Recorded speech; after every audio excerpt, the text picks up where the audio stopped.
Are you tired of feeling like food is the enemy? You know, not long ago, my world had shrunk down all the way to just two foods, chicken and carrots. I was extremely malnourished and my body was reacting to everything, not just foods. It was reacting to chemicals, mold, and even EMFs. And it really gets to the point where your life starts, it revolves around avoiding food, avoiding meals because of food sensitivities, food reactions, and your list of no foods gets longer and longer, but you're still stuck and you're still reacting and you're sick and tired. And you've been told that cutting out more foods is really the only path to feeling better. But what if that strategy is the very reason you're still stuck reacting to foods? The good news is that you absolutely can overcome this. And what if it's not actually the food causing the symptoms, but your brain's threat response getting stuck on high alert? So in this video, I'm going to show you the surprising truth about food sensitivities and food reactions and how your brain can label safe foods as dangerous. And also how you can start using Christ-centered brain rewiring tools to find healing and finally get your freedom back and get your life back and stop reacting to foods as if they're dangerous. So if you're here, you probably know the story. It starts with one thing. Maybe you start reacting to gluten or, maybe dairy. You cut it out and you start to feel a little bit better for a little while, but then a new symptom shows up.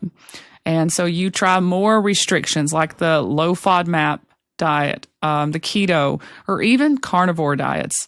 Maybe you've bought countless supplements hoping for that magic pill, but really nothing provides lasting relief. You still react, you still avoid. But you know it, your world has shrunk. Your list of safe foods is painfully small. Going out with friends feels absolutely exhausting, and you feel alone and frustrated like you can't trust your body. And this whole cycle, the whole food sensitivity reactions and this cycle starts with real physical symptoms, the bloating, the brain fog, the fatigue, the anxiety. So you do the logical thing. You go looking at food as the enemy. And this hunt leads you down the rabbit hole of elimination diets and all these labs and these questionable tests like IgG food sensitivity test. And that report comes back with red, yellow, and green foods. And you finally feel like you have a roadmap. Trust me, I've been there. But even with this roadmap, the fear and the restriction often continue, leaving you stuck in that same cycle. There's no freedom in this. And the path can lead you to more anxiety around food, not less, but making your list of what you can eat even smaller. And it can feel like you're chasing a moving target. So if the diets and tests aren't the answer, what now?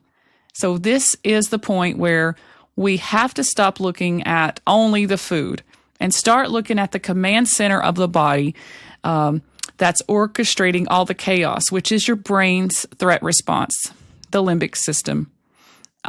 Here basically is the idea that changes everything. So the sensitivity isn't just about the food, but it's the wiring in your brain, and it can be rewired. So this does not mean your symptoms are all in your head. I'm not saying that at all, but the bloating and the pain and the fatigue and the anxiety, they're 100% real. I've been there. I've lived it. I know. But the origin of that reaction might not be where you think. So think of your brain's fear center, the limbic system, as your body's God-given security guard. Its job is to detect threats.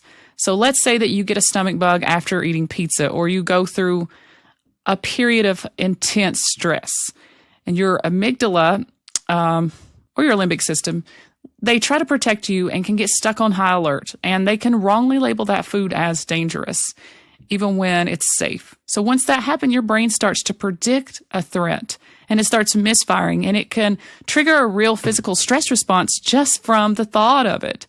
And what happens is it floods your body with stress hormones like cortisol, adrenaline, and norepinephrine. And this chemistry, it increases inflammation and causes real symptoms like gut pain, bloating, cramping, fatigue. And your brain's threat response is now causing the very symptoms that you think are coming from the food. Suddenly, your brain isn't just watching for actual intruders. It sees threats everywhere. And this is how one sensitivity snowballs into 10. So your safe list shrinks because your brain's protective wiring is in overdrive. So healing it isn't just about reacting to the food. It's about rewiring your brain to stop overreacting to everything. So if a light bulb just went off for you and that feeling of being trapped in a cycle where your brain is creating the symptoms, I want to, I'm curious. Just let me know in the comments. Just understanding that this is a brain pattern and one that can be renewed and rewired is the first step towards freedom from food sensitivities and food reactions. And here's the good news. Your brain can absolutely change. This is the best part. It's called neuroplasticity. And because of neuroplasticity, I rewired my brain and I no longer react to food. So just as your brain learned this fear response, you can retrain it to feel safe again. And this is a gradual process of rebuilding trust between your brain and your body through Christ-centered brain rewiring. And here's how to start. I'm going to give you some practical tips here. So the first step is to change the story that's connected with the food. So pay attention to your language. Every time you say, I can't have that, or that food makes me sick, what happens is you're reinforcing that threat response or that fear loop that wires your brain for a threat response. So begin to consciously change the script by speaking truth. Instead of, I can't eat that, try, my body's in a sensitive state and I'm partnering with God to help it feel safe with food again. And you can also start creating positive associations with the food. And you're actively shifting your brain from a danger state to a healing state of renewal. And this is so, so powerful, guys. And when you feel that gurgle in your stomach, the old pattern is, to panic, but not every sensation is a catastrophe. So practice observing your body's sensations with neutral curiosity and peace instead of fear. And just do that and pause and breathe and ask yourself, what am I actually feeling? Is it a sharp pain or a buzzing feeling of anxiety or a wave of fatigue? Is it normal digestion or the knot of fear in your stomach? So learning to tell the difference stops you from pouring gasoline on the anxiety fire. So you're showing your brain and reminding your spirit that a sensation does not automatically equal danger. So the next step is to use gradual exposure as an act of faith. This is how you overcome food sensitivity. So the ultimate step is to give your brain new evidence that these foods are not dangerous. And this happens through intentional faith-filled exposure. And really, you just have to start ridiculously small. You might start by simply looking at a picture of food while you practice calming breaths or prayer. Then you might have your food in the room with you.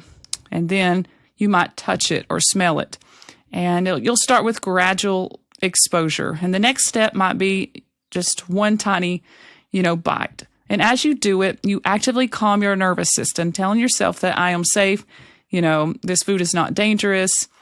God is with me in this new experience. And your only goal is to have a neutral or positive experience. And this is how you create new data for your brain that proves the old prediction of danger being wrong.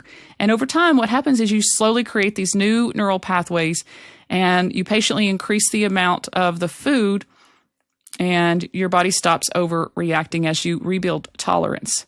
For so long, you were told the solution was to shrink your world. But the truth is, especially for so many, is that true healing begins when you renew your mind and rewire the very fear that has you trapped. So your symptoms are absolutely real, but the driver is often a brain stuck in survival mode. And by changing your story and using Christ-centered brain rewiring techniques like gradual exposure and visualization, you can teach your brain that food is not a threat. It's nourishment, it's good for you, and it's a gift to be enjoyed. So if this message speaks to you, I'm going to put a link in the description, but this is exactly what I do inside my 6-month Christ-centered brain rewiring program. I help people reverse sensitivities. It's a step-by-step system that walks you through what to focus on each and every single day so you can confidently take manageable steps towards breaking free from chronic symptoms and sensitivities. So if you want a strategic, faith-filled path to calm down the chronic stress response and get rid of symptoms and bring things back into your life that you were forced to avoid, like eating at your favorite restaurants or traveling again, then this program is for you. So when you join, you're going to get 6 months of personalized support inside of a private Facebook group. And you'll be guided through 4 clear milestones. Milestone 1 is creating your personalized brain rewiring plan based on your specific symptoms and triggers. Milestone 2 is implementing this 7-step exercise, which you're going to use that daily to calm down the chronic stress response. Milestone 3 is we've identified over 70 thought patterns that are keeping you stuck in fight or flight. And, then we have milestone 4, which is where we strategically reintroduce things back into your life, like foods, environments, in a way that your body, so that it's safe to your nervous system.